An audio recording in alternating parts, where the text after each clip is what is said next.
کیونکہ ہمارے معاشرے میں یہ بات بھی عام ہے کہ کچھ لوگ پروفیشنل ہوتے ہیں استخارہ کرنے والے، کہ لوگ ان کے پاس جاتے ہیں اور کہتے ہیں کہ اچھا یہ لڑکے کا نام ہے، یہ لڑکی کا نام ہے، آپ اس کے بارے میں بتائیے کہ یہ رشتہ کامیاب رہے گا یا نہیں رہے گا. اب آپ دیکھیے کہ ایک تیسرے شخص کو کہاں سے پتا چل گیا، اس کے پاس کون سا سورس ہے یہ جاننے کا کہ اس نے کل کے فیوچر میں جھانک کے دیکھ لیا آج یہ رشتہ کامیاب ہوگا یا نہیں ہوگا. ایسی چیزیں بھی انسان کے لیے توہمات کے دروازے کھولتی ہیں اور اس کے لیے پریشانیوں کا سبب بنتی ہیں، اور ایسی چیزوں پر بھی یقین نہیں کرنا چاہیے کیونکہ اللہ کے سوا غیب کا علم کسی کو نہیں. اچھا، پھر بعض لوگ یہ کہتے ہیں کہ کسی اور کو کہتے ہیں کہ تم میرے لیے استخارہ کر کے دو. اب آپ دیکھیے استخارے کی دعا میں لکھا ہے یا اللہ اگر یہ بات میرے لیے اچھی ہے تو کر دے. اب اگر کوئی آپ کے لیے استخارہ کر رہا ہے تو وہ کیا پڑھے گا کہ میرے لیے اچھی ہے تو کر دے، یا زیادہ زیادہ یہ کہے گا یا اللہ اس کے لیے اگر اچھی ہے تو کر دے. اچھا، بعض لوگ استخارے کے ساتھ خواب کو لازم کر دیتے ہیں. وہ کہتے ہیں استخارہ اور خواب لازم و ملزوم چیز ہے. اکثر لوگوں کو کہا جاتا ہے کہ استخارہ کر لیں تو پھر وہ کہتے ہیں اتنے دن استخارہ کیا ہمیں تو کوئی خواب نہیں آیا ابھی تک. ہمیں بہت سے لوگ اس پہ پریشان ہوتے رہتے ہیں، ہمیں نہیں سمجھ آتی، کوئی خواب نہیں آیا ابھی تک ہمیں.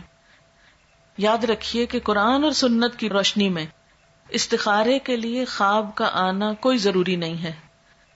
وہ سمپلی کیا ہے، ایک دعا ہے، یا اللہ اگر یہ کام اچھا ہے تو مبارک ہو جائے، آسان ہو، نہیں اچھا تو اس کو ہٹا دے، دور کر دے مجھ سے. اگر آپ کی دعا قبول ہو گئی تو اس کام میں اگر بہتری ہوئی تو ہو جائے گا، اور اگر ہو گیا تو وہ مبارک ثابت ہو گیا، اور اگر بہتری نہیں تو وہ بات بن ہی نہیں پائے گی. تو استخارہ نہ تو نکالا جاتا ہے اور نہ ہی نکلوایا جاتا ہے، استخارہ تو کیا جاتا ہے. اور استخارے کا مطلب کیا ہوتا ہے؟ خیر کی دعا مانگنا. ہمارے ہاں اس کا کانسیپٹ کیا ہے کہ ہم یہ سمجھتے ہیں کہ شاید استخارہ غیب کا علم جاننے کا نام ہے. اس کو ہم نے ایک طرح کی فال بنا لیا ہے، جبکہ فال لینا بھی اسلام میں پسندیدہ نہیں ہے، کیونکہ غیب کا علم تو اللہ کے سوا کسی اور کو ہے ہی نہیں. کل کیا ہونے والا ہے یہ کسی کو نہیں پتا. کوئی شخص بھی جو یہ غیب دانی کا دعویٰ کرے یا اس قسم کی کوئی بھی باتیں کرے وہ ہمارے دین میں پسندیدہ نہیں. اسی لیے ہمیں کسی نجومی کے پاس جانے سے منع کیا ہے، ہاتھ دکھانے سے منع کیا ہے، چھپی باتیں معلوم کرانے سے اور ذائچے بنوانے سے منع کیا گیا ہے، کیونکہ یہ ساری چیزیں انسان کے لیے نقصان دہ ہوتی. انسان توہمات کا شکار ہو جاتا ہے، انسان کوئی ڈیسیژن نہیں لے پاتا. اسی لیے ہمارے دین میں ایسی کوئی چیز نہیں کہ کالی بلی آگے نظر آ گئی راستے میں تو یہ منحوس ہے، یا کوا بول پڑا تو کوئی آ جائے گا، یا جوتی الٹ گئی تو کچھ ہو جائے گا. یہ چھوٹی چھوٹی چیزیں جو ہمارے معاشرے میں ہر کلچر میں کچھ نہ کچھ ایسی باتیں عام ہوتی ہیں کہ صبح سویرے اگر فلاں شخص سے ملاقات ہو گئی تو یہ میرے لیے اچھا نہیں. ہمارے دین میں کیا ہے کہ ہر خیر اور شر کا مالک اللہ ہے. کوئی کسی کو نقصان نہیں دے سکتا جب تک اللہ نہ چاہے، کوئی کسی کو فائدہ نہیں پہنچا سکتا جب تک کہ اللہ نہ چاہے. اس لیے ایک مومن جو ہوتا ہے وہ لوکانیات پہ، یعنی کاش یہ ہوتا، کاش وہ ہوتا، وہ اس پر اعتماد نہیں کرتا، اور نہ اس کی زندگی میں کاش ہوتا ہے. اور بہت زیادہ کاش کہنے سے بھی منع کیا گیا ہے کیونکہ یہ شیطان کا دروازہ کھول دیتا ہے. یعنی شیطان کو انسان کے دل میں وسوسے ڈالنے کا موقع مل جاتا ہے، انسان کے دلوں میں حسرتیں پیدا کرتا ہے. اب بعض اوقات ایسا ہوتا ہے نا کہ کوئی عزیز رشتہ دار گھر سے نکلتا ہے، اچانک کوئی ایکسیڈنٹ ہو جاتا ہے تو عموماً لوگ کہتے ہیں کاش آج وہ جاتا ہی نہ، کاش وہ آج ایسا نہ کرتا تو ایسا نہ ہوتا. تو بات یہ ہے کہ کاش کی وجہ سے کوئی چیز ٹلتی نہیں. تقدیر کے اوپر ایمان ضروری ہے، اور تقدیر پر ایمان لانے والا مطمئن ہو جاتا ہے، پرسکون ہو جاتا ہے، خوش رہتا ہے. کیونکہ اگر ہم تقدیر پر ایمان نہیں بھی رکھتے تو بھی آپ دیکھیں کہ اللہ کے فیصلوں کو ہم ٹال نہیں سکتے، ہم اس میں تبدیلی نہیں کر سکتے. اس لیے استخارہ غیب جاننے کا ذریعہ نہیں ہوتا. اس کا مسنون طریقہ کیا ہے؟ استخارہ کس طرح کرنا چاہیے؟ استخارہ زندگی میں جب بھی انسان کو کوئی اہم کام پیش آئے، کوئی اہم معاملہ سامنے آئے، تو اس موقع پر انسان کو 2 نفل پڑھ کر دعا مانگنی چاہیے. 2 نفل اس بات کے، اور وہ مسنون دعا کیا ہے؟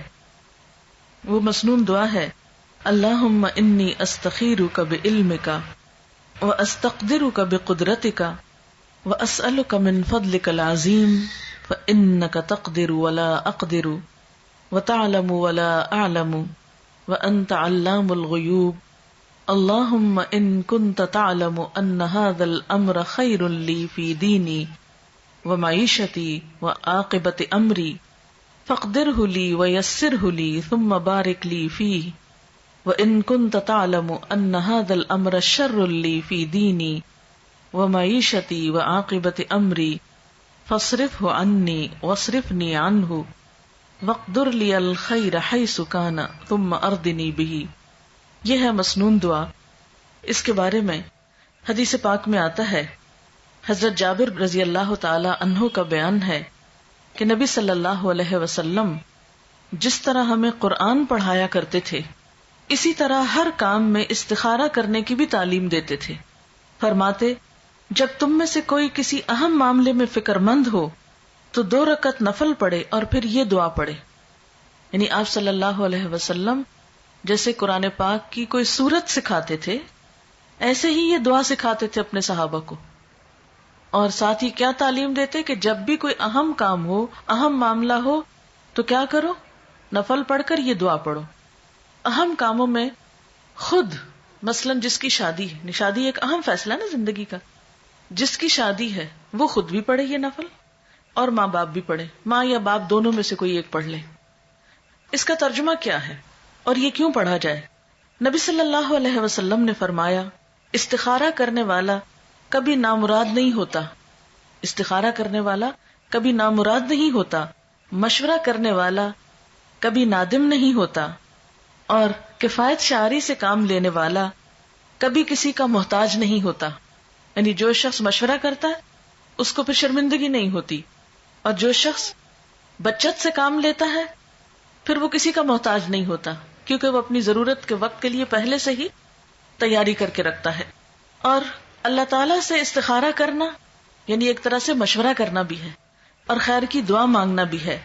یہ انسان کے لیے ایک سعادت کی بات ہے کہ وہ کسی اہم معاملے میں اپنے رب سے مشورہ کر رہا ہے اور پھر اس کے فیصلے پر راضی ہے. اور آپ جانتے ہیں کہ تقدیر پر راضی ہونا جو ہے، تقدیر پر راضی ہونا یہ ایمان کا حصہ ہے. جب ہم استخارہ کرتے ہیں اور اس کی دعا پڑھتے ہیں تو اس کا مطلب کیا ہے؟ دعا کا ترجمے سے ہی آپ کو پتہ چل جائے گا.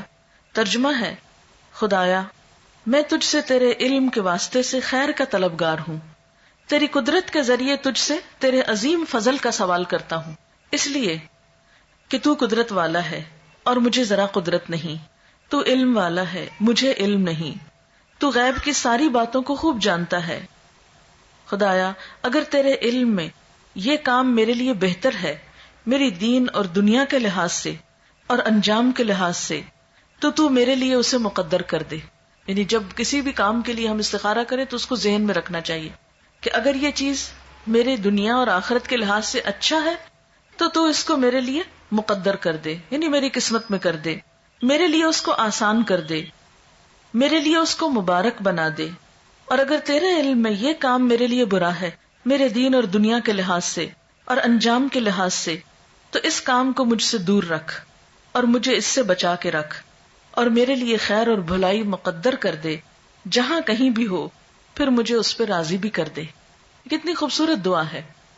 یہ ہے دراصل استخارہ کہ اللہ اگر تو یہ چیز میرے حق میں اچھی ہے تو اس کو آسان کر کے مبارک کر دے، اور اگر اچھی نہیں تو اسے ہٹا دے مجھ سے اور مجھے اس سے ہٹا دے. اب آپ سوچئے کہ اس استخارے کی دعا کا نتیجہ کیا ہونا چاہیے؟ یہی نا کہ یا تو کام ہو جائے یا پھر نہ ہو. اگر ہو جائے تو پہلے سے ہی ہم نے دعا مانگ لی کہ یا اللہ اب یہ ہمارے لیے بہت اچھا ثابت ہو، اور اگر نہیں ہوتا تو بھی ہمیں اس پہ راضی ہو جانا چاہیے، تسلی ہونی چاہیے کہ اللہ کو منظور نہیں اور اس میں ضرور ہمارے لیے کوئی بہتری ہے کہ اس کام کے ہونے کا سبب نہیں بنا. اور اس طرح انسان جو بھی فیصلہ کرتا ہے اس پر نادم نہیں ہوتا، پشیمان نہیں ہوتا، بعد میں پچھتاتا نہیں. اگر کام کرنے کے بعد انسان سمجھتا ہے کہ بہت اچھا رہا، سب ٹھیک ہو گیا اور اچھا رہا، تو بھی کیا سمجھتا ہے کہ یہ میرے رب نے مجھے عطا کیا ہے، اس کو کوئی تکبر نہیں آتا اس پر. اور اگر کام ہو جاتا ہے اور بعد میں دیکھتا ہے کہ اس کا نتیجہ اچھا نہیں نکلا تو بھی اس میں ندامت نہیں ہوتی کہ میں نے تو اللہ سے دعا کی تھی، اگر پھر بھی ٹھیک نہیں ہوا تو اس میں بھی ضرور میرے لیے کوئی سبق ہوگا. کیونکہ قرآن پاک میں یہ بھی آتا ہے نا، عسیٰ ان تحبوا شیئا وَهُوَ شَرٌّ لَكُمْ وَعَسَىٰ أَن تَكْرَهُوا شَيْئًا وَهُوَ خَيْرٌ لَكُمْ. ہو سکتا ہے کہ ایک چیز تمہیں بہت پسند ہو اور وہی تمہارے لیے اچھی نہ ہو، اور یہ بھی ہو سکتا ہے کہ ایک چیز تمہیں بالکل اچھی نہ لگتی ہو، تمہارے دل کو نہ بھاتی ہو، اور اس میں تمہارے لیے بہت بڑی بھلائی ہو. اس لیے آپ صلی اللہ علیہ وسلم نے کیا فرمایا کہ استخارہ کرنے والا کبھی نامراد نہیں ہوتا. اچھا، اب آپ دیکھیے کہ جیسا کہ آپ صلی اللہ علیہ وسلم نے فرمایا ہے کہ خدا سے استخارہ کرنا اولاد آدم کے لیے سعادت کا باعث ہے. تقدیر پہ راضی ہو جانا بھی اولاد آدم کے لیے سعادت یعنی خوش قسمتی کی بات ہے، اور انسان کی بدبختی یہ ہے کہ وہ اللہ سے استخارہ نہ کرے اور خدا کی قضا پر یعنی تقدیر پر ناخوش ہو. یہ بدبختی کی بات ہے. اچھا، یہ ہے استخارے کی روح اور یہ ہے اس کی جسٹ.